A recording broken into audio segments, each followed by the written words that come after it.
J'espère que vous allez bien. C'est vrai que je prends plus beaucoup le temps de faire de longues stories. Sachez que celle-ci va être très longue parce que je vais toucher à un sujet qui me semble très important. Bref, donc du coup, ça nous met quand même un gros coup dans le moral parce que je ne sais pas si ce terme s'emploie, mais surtout moi, j'ai été plus une snapchatteuse qu'autre chose. À cette époque-là, je mettais quasiment rien sur Instagram. Laurent mettait du lifestyle, mais voilà, c'était pas... qui faisait des dingueries sur Snap et qui arrivait à récupérer leur compte et tout. Bref, ça me rendait ouf. Bref, on s'en fout. On avance et tout, donc on continue notre petit train-train, notre petite vie. Et puis en janvier 2023, le Instagram de Laurent est banni par Meta. Cette fois-ci, on a la confirmation que c'est par Meta, parce que Meta met un espèce de tweet le visant, disons. Donc on se dit Meta banne Laurent. Donc à compter de début janvier 2023, Laurent n'a plus de Snapchat et Laurent n'a plus de Instagram. Il lui reste son TikTok en fait. Donc de là, encore un choc pour lui, dans le sens où il se dit en fait on veut m'exterminer sans m'expliquer pourquoi. Personnellement, je vais vous donner mon point de vue pour rentrer dans le vif du sujet. Donc ce que je pense personnellement, et peut-être que certains vont dire mais on s'en fout de ce que tu penses personnellement, eh bien non, détrompez-nous, on ne s'en fout pas, parce que personne n'a accepté de nous donner des réponses de la sorte de qu'est-ce qui s'est passé, quelles sont les raisons ou les termes. Donc j'ai mon propre avis.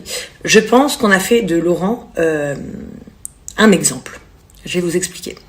Je pense qu'il a perdu ses réseaux sociaux parce que il montrait too much et que à l'époque c'était Laurent billionnaire, donc c'était le mec qui faisait parler de lui.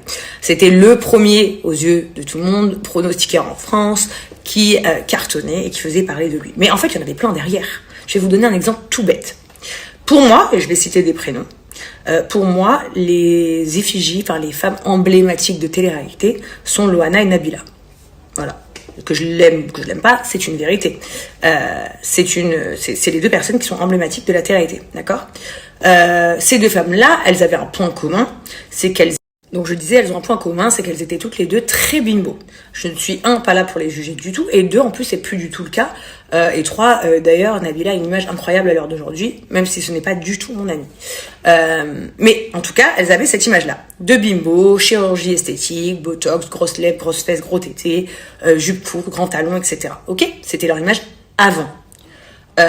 Suite à ça, ça a déclenché un phénomène de mode où c'était un peu les stars de télé-réalité et des réseaux sociaux, et toutes les filles voulaient faire de la télé-réalité, et toutes les filles voulaient ressembler à Nabila, et du coup toutes les filles pratiquaient de la chirurgie, faisaient du botox et postulaient pour des télé-réalités, d'accord ? Soit, aujourd'hui, il n'y a plus du tout cette image. Mais, est-ce qu'aujourd'hui, chaque fille qui a un problème avec la chirurgie esthétique, par exemple, elle porte plainte contre Nabila en disant en fait c'est à cause d'elle parce que j'ai voulu lui ressembler, parce qu'elle se faisait trop belle, du coup on a voulu faire pareil. Et du coup voilà ce qui nous est arrivé, on a une infection, on a un sein plus gros que l'autre, etc. Non.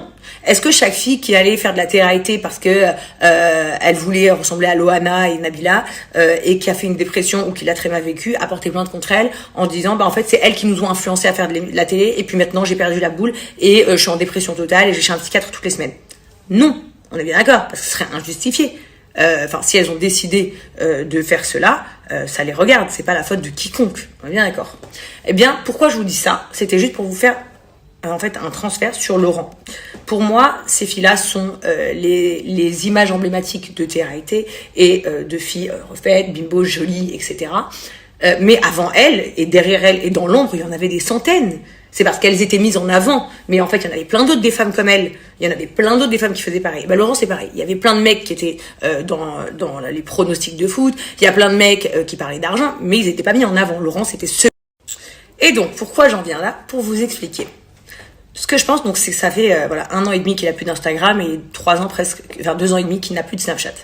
Donc plus de moyens de communication, et il ne fait plus rien sur les réseaux qui concernent les Français parce que tout simplement il est blasé quoi. Donc ce que je comprends. Donc ce que je veux que vous sachiez, c'est ce que je pense, c'est qu'on a utilisé Laurent comme image.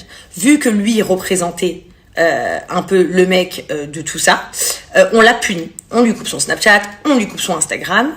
Ok, ça casse les couilles, mais ça s'arrête pas là. En fait, ça continue. Et là, je vais viser des presses directement. L'autre jour, je reçois un article dans un magazine où il apparaît plusieurs personnes, donc je me souviens plus très bien, mais je crois qu'il y avait Dylan Thierry, il y avait Laurent, il y avait Fidji, il y avait plusieurs gens d'influenceurs. Et ils sont tous accusés pour certaines choses à des sommes supérieures à la somme qui est indiquée pour Laurent. Mais la personne qui apparaît en photo, d'accord, en photo, c'est Laurent. Alors que ça parle de 40 000 personnes différentes, que l'article de Laurent est peut-être plus petit que les autres, qu'il n'y a absolument aucun détail, mais on met Laurent en photo. Pourquoi ? Parce que c'est un peu l'image emblématique, malheureusement ou heureusement, j'en sais rien, du mec qui a fait de l'oseille en France. Maintenant, je vais vous arrêter encore une fois et je vais vous le redire. On a fait de l'argent par rapport bien évidemment au placement de produits. Lui, il a fait de l'argent dans les pronostics de foot, mais où il était représentant. J'ai acheté beaucoup d'immobilier où on a fait de l'argent. Laurent a investi beaucoup dans l'immobilier à Dubaï. Donc, en fait, voilà, c'est pas... Bref, mais ça, c'était juste pour un aparté. Donc, du coup, utiliser la gueule de Laurent, j'ai l'impression, c'est... Ah, vu que quand on ramène les trucs d'argent en France, on ramène ça à Laurent Billionnaire, parce qu'en plus, le nom s'y apprête, on va pas se mentir. On met la gueule de Laurent. Je vais vous mettre l'image dont je vous parle.